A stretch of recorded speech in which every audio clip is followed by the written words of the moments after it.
محمود غزنوی کے بارے میں آتا ہے، ایک مرتبہ وہ خربوزہ کاٹ رہا ہے تو ایک ٹکڑا اس نے کاٹا، اس نے کھایا تو وہ بد ذائقہ پھیکا خربوزہ بھی تو دیکھا ہے نا، عجیب سا جو ہوتا ہے۔ برابر میں ایاز بیٹھا ہوا تھا، کاش کاٹ کے دیا ایاز کو، بولا لو، یہ کھا گیا۔ دوسرا ٹکڑا دیا، وہ بھی کھا گیا، تیسرا دیا، چوتھا تک پورا خربوزہ کھلا دیا اور وہ مزے سے کھاتا رہا۔ اور بادشاہ اس کے چہرے کو دیکھتا رہا بڑے طریقے سے۔ جب پورا خربوزہ ختم ہوا تو بادشاہ نے پوچھا کہ ہاں ایاز بتاؤ، یہ خربوزہ پھیکا نہیں تھا، بد ذائقہ نہیں تھا، کڑوا نہیں تھا؟ اس نے کہا حضور بہت زیادہ تھا، جب میں نے منہ میں رکھا تو میرا دل چاہا کہ میں اسے تھوک دوں۔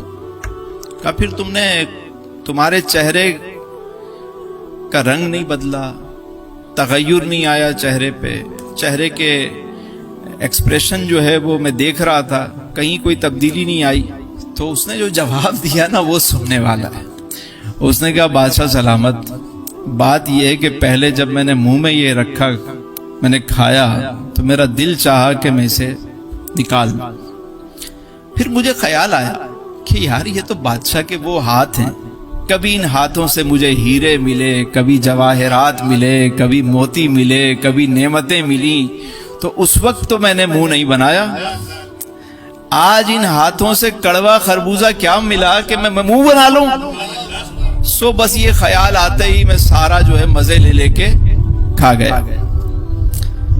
یار زندگی میں کبھی آ جاتی ہیں آزمائش، کبھی مشکلیں بھی آ جاتی ہیں، مشکل وقت بھی آ جاتا ہے، لیکن اس کا مطلب یہ تھوڑی ہے کہ ہم شکوہ شکایت شروع کر دیں۔ شکر ادا کرنا ہے۔ کیا کرنا ہے؟ اللہ کی دی ہوئی نعمتوں پر راضی ہو جائے۔ برکت دیکھیں خود بخود، آج سے کوئی شکر ادا کرنا شروع کر دے، آج سے اس کا معاملہ سیدھا ہونا شروع ہو جائے گا۔ ہر حال میں، ہر لقمے پہ شکر ادا